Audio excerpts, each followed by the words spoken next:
Hello YouTube, I'm Jack Clark, the Musketeer, coming to you with another video. Yes, another video. Yes, he's actually doing a video more than once a month. Fantastic. Hopefully, I will be doing many more videos over the Christmas period. Hopefully, maybe one even every day. But yes, just as a general rule of thumb, as soon as the previous video hits 100 views at least, I will then do another video afterwards. So today I'm going to be talking about the Sylvan archetype that will be coming out in Legacy of the Valiant, and of course I'm late to the party with this one. However, I'm still going to talk about them because they're uber interesting, and I really want to make them because they're a very interesting archetype. And I love the aesthetic. The aesthetic is kind of like Naturia's, but actually going to get core set support. So yeah, it's all nice. Ironically, they could really do with a Natura Maron, but I digress. Anyway, the Sylvans are particularly interesting because they're introducing a new mechanic, so to speak. They're not really introducing a new mechanic, but in the TCG they're releasing a new keyword which will describe, and they will use this keyword almost exclusively, but although there will be other cards that will be utilizing it as well. That being Excavate. You may have already heard it. Excavate is basically going to mean reveal in certain contexts, and a lot of people are going like, why they change it? It just means reveal. Yes, like I said, in certain contexts. Lots of people are complaining and saying it's a stupid thing, and why they're doing it, and why they're changing this, and blah blah blah blah blah, but they're missing the point entirely. But let me get to the point of Excavate once I've gotten to the point of Sylvans. The Sylvans are a plant archetype of varying attributes, and their main thing is that they check the top card of your deck, you reveal it, and if it's a plant monster, you send it to the graveyard. If it's not, you put it on the bottom of your deck. The way that is worded is you reveal the top card of your deck, but instead of reveal, it says excavate. So you excavate the top card of your deck. If it's a plant monster, you send it to the graveyard. If not, you place it on the bottom of your deck. Sylvan monsters gain effects in addition to when they are sent to the graveyard, having been excavated and then sent to the graveyard. So lots of them have effects that allow you to just check the top card of your deck upon summon, and some of them have ignition effects like once or twice or how many times per turn, and allow you to do that. In addition to the fact that they have a secondary effect that allows you to do a multitude of effects if they are revealed from the top of your deck and then sent to the graveyard. So when they are excavated. The reason why excavated has a context here is this is my opinion, but I'm assuming that Konami is trying to make things as clear as possible, because there's always been the one thing with Yu-Gi-Oh that has made it much less accessible wise when it comes to other card games, because they had keywords that describe exactly the function they do and cannot be confused with anything else. Reveal is one of those really kind of ambiguous words, because actually in Yu-Gi-Oh it can refer to a multitude of things depending on the context, and a smart person or just a person who knows the game will know the difference between them, and plus a lot of it's just common sense. If you know the English language, you reveal the top card of your deck, you reveal your hand. Like, you wouldn't say reveal your hand, you wouldn't say excavate your hand. That makes no sense. So excavate is just simply the context of revealing the top card of your deck. But yeah, so like Pot of Duality, excavate the top 3 cards of your deck, it would be using that context as well, so not just the Sylvan monsters.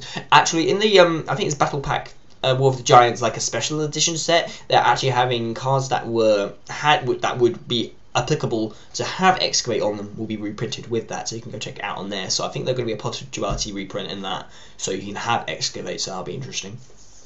But the Sylvan monsters themselves are very interesting because they manipulate the top card of your deck and, of course, the graveyard. Now, they are an entirely plant-based archetype, which I'm uber excited for, simply because I don't think we've ever had a plant archetype. I know that is not the case, and there's probably been other plant archetypes, but we haven't actually had a plant archetype that has had core set like support and is actually going to continue to get some more, because this is getting its debut in Legacy of the Valiant. If it's going to follow suit with like other archetypes, which it will in the next set, Primal Origins, and maybe even the next set after that, it will get more support in those. At the moment, the Sylvan monsters aren't particularly, they're not that good. They've got what they need to function, but they haven't got what they need to really succeed. So at the moment they have a multitude of effects that allow you to check the top card of your deck and excavate it. If it's a plant, send it to the graveyard. If not, put it at the bottom of the deck. They have multitudes of cards that will manipulate the top card of your deck. So there are, when they are excavated, there is one card that allows you to put a Sylvan card in your deck and place it on the top of your deck. They've got a field spell which allows you to get rid of a plant monster from your hand or your field, and it allows you to take a Sylvan card from your deck and place it on the bottom or the top. And of course they've got various other effects like their boss monster. They have an Xyz monster that's being announced, but being released in the set.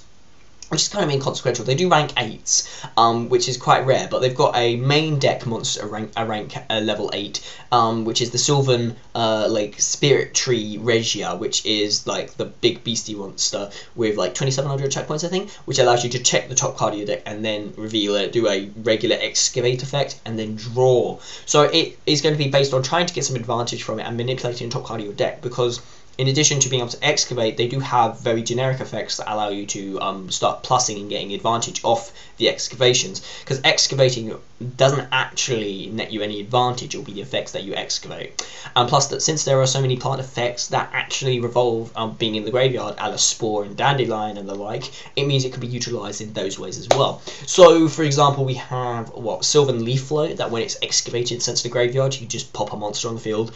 The same for Stoolette, which allows you to pop a spell or trap cards. It's those kinds of effects, and there, of course, there are some more specific effects. The Spirit Tree Regia allows you to, when it is excavated, allows you to look at the top 3 cards of your deck, I think, and rearrange the order, so you can manipulate the order of the top few cards of your deck a little bit more. So it's quite interesting. At the moment, they are not particularly that competitive. However, they are getting a world premiere card, which is going to be the CP promo, which is the Blade Defender. See, they got freaking amalgamations of 2 words. So Blade Defender, Blood Defender, Blood Defender. Yeah, sorry, I'm saying it too many times. It's lost all meaning. Basically, a 1900 attack point beta that when it attacks and destroys a monster by battle allows you to excavate 1 card. So it's basically another more worthwhile card that's a little bit more sturdy that allows you to do it. Plus, when it's excavated, you can add it to your hand, so a little bit more like just physical advantage that you can work with the deck. The deck has a lot of potential. I'm uber excited for it, especially considering that with the new ban list that will be going in effect January, or will be going in effect December 31st, won't it? We're going to have 2 Lone Fire Blossoms, which of course that was the one change in the list that everyone's like, why did they do that? This is why they're doing it. They're going to push this archetype, which I'm uber excited for, because this is one of those decks at the moment that if you don't open Lone Fire, you're gonna have a bad time. So yeah, Sylvans are an interesting archetype, and they have a spell, a trap, and a few monsters. So at the moment, I'm just gonna be stockpiling them because they have a lot of potential, and I like the look of them. So of course, if you have any ideas, or if you want to know more about the Sylvan monsters, actually, I'll put links in the description down below so you can go check them out yourself. This is an archetype analysis. I know I would normally put pictures up on and everything, but if I don't know how to edit that, I will not do that, and I can't remember how. But yes, in the comments down below as a video response, tell me what you think about the Sylvan monsters, and if there are any particular opinions and thoughts that go with them. But that's pretty much it. My name is Jack Lark, the Yu-Gi-Oh! Musketeer. More videos coming out soon. If you have any ideas for videos as well, then do say so in the comments. But that's pretty much it. I'm gonna go and make brownies. Not even kidding. Gonna make some brownies. Bye!